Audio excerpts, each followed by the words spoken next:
Have you ever noticed that some high-end clothing seems to have hems that are practically invisible? You may have thought that a detail like this has to be sewn by hand, but today I'm going to show you how easy it is to do on your sewing machine. Plus, I'll share a simple folding trick later that makes this technique foolproof, even for beginners. Let's start with the tools you'll need, because having the right equipment makes all the difference between a frustrating experience and a satisfying one. First up, you'll need a seam gauge or clear ruler. This is one tool that isn't optional. Consistent hem width is what separates gorgeous results from wonky ones, and eyeballing it just doesn't work. You'll also want a pressing cloth. Here's the thing about blind hems. They're supposed to be invisible, but if you press them wrong, you'll end up with a visible line on the right side of your fabric that defeats the entire purpose. Now, the tool that really makes this technique shine is a blind hem foot. If you don't have one, don't worry. You can absolutely sew a blind hem with a regular presser foot. Personally, after many years of sewing blind hems both with and without the foot, I think it's one of the best presser feet you can buy. It provides a handy guide that makes this technique so much more precise and consistent. You'll see it in action in just a minute, so you can decide for yourself if it's worth it. Blind hems really shine on dresses, skirts, pants, and blouses where you want that hem to completely disappear. Think of it like the difference between a picture frame that draws attention to itself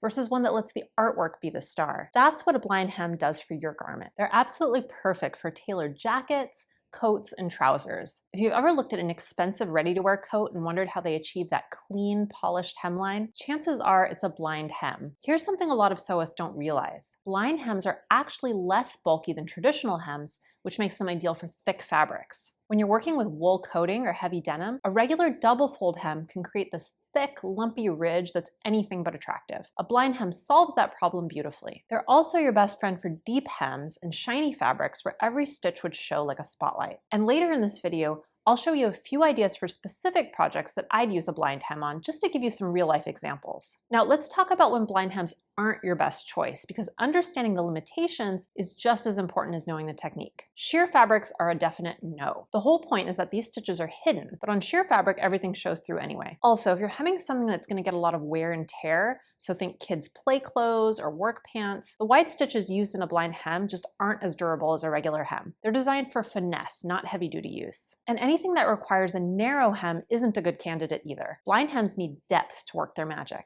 Before we head over to the sewing machine, we need proper preparation. This is where most people rush and they end up disappointed with their results. Make sure your hem allowance is deep enough. You need at least 1 inch, but I prefer working with 2 inches when possible. It gives you more to work with and creates better results. If your pattern doesn't have a deep hem, you'll need to extend it a bit when cutting, unless you want the garment to end up shorter. That's why it's so helpful to plan your projects out beforehand and really think through the details before cutting. Next, finish that raw edge. You can use a serger if you have one, or a simple zigzag stitch on your regular machine. Here's why this matters. This edge is going to remain visible on the inside of your garment, so leaving it raw isn't just messy, it's asking for fraying problems down the line. Now comes the folding and pressing. Measure all around your hemline to ensure consistent width. This is where that seam gauge really earns its keep. Fold your hem at the hemline and press it in place. But here's the crucial part. Use that pressing cloth between the layers. Without it, you risk creating a visible press line on the right side of your fabric, which completely defeats the purpose of making an invisible hem. Attach your blind hem foot if you have one. If you don't, your regular presser foot will work. You'll just need to be more careful about your positioning. See how the blind hem foot has this guide that runs right along the stitching line? I'll come back to that in a second, but first, let's see it in action.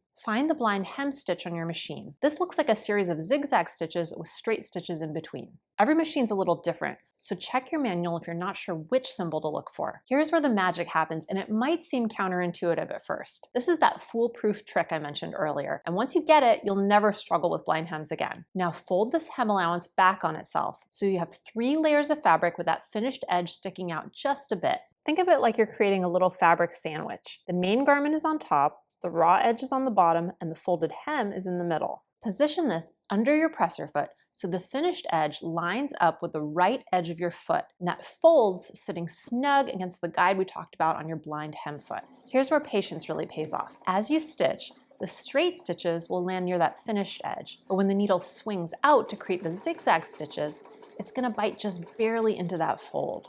This creates those tiny, almost invisible stitches that secure your hem in place. Remember how I mentioned that guide on the foot? It really has 2 functions. First, it helps you line up the fold of fabric so you can stitch precisely. But the other really cool thing about it is that the needle swings over it when creating the zigzag part of the stitch. This creates a little bit of looseness in the stitches, so your hem can hang well without puckering. Pretty neat, huh? I always recommend sewing just a few inches, then stopping to check your work. Those stitches should be small and nearly invisible on the right side of your fabric. Also check that the zigzag's actually catching the fold. If it's not, you're just stitching in place and your hem won't be secured. If the zigzag isn't biting into the fold, increase the stitch width just a little at a time until it does. But be careful, too wide and you'll have visible stitches on the right side. If the stitches are too visible from the right side, decrease the width and make sure that fold's staying aligned with your guide. Sometimes the fabric shifts as you sew, and that's what causes problems. By the way, if you want to learn even more about hems, I have a couple of free resources for you. First, we have a totally free hem guide cheat sheet that gives you a quick reference of which hem to use for every fabric and garment type, plus a troubleshooting guide for common hemming issues. I'll put a link to that below. Second, we have an episode of the Seamwork radio podcast coming out next week where Haley and I discuss 5 of our favorite hem techniques for beautiful finishes and where to use them. If you're not already listening to the podcast, there's a link to that in the description too. Okay, let's get back to our hem and those example projects I talked about. Once you've stitched your entire hem, give it a final press with that pressing cloth again. This sets the stitches and ensures everything lays smoothly. Turn your garment to the right side and check your work. You should see a beautifully clean hemline with no visible stitches. If you do see stitches, don't panic. It usually means the zigzag width was set too wide or the fold shifted during sewing. It's all part of the learning process.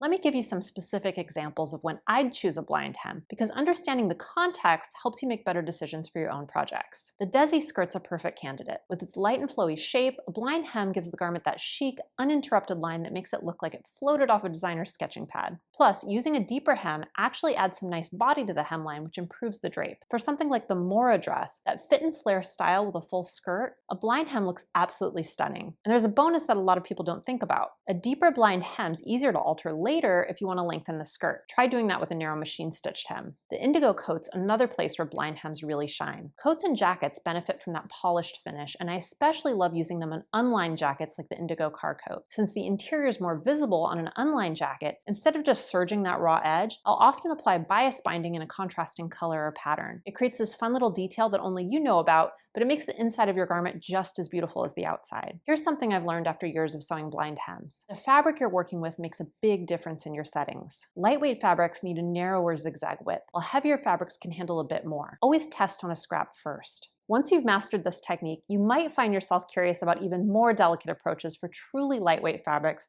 where this method might still feel a little too heavy-handed. That's where baby hems become your secret weapon for the most refined finishes possible. Watch this video next to discover this incredibly elegant technique.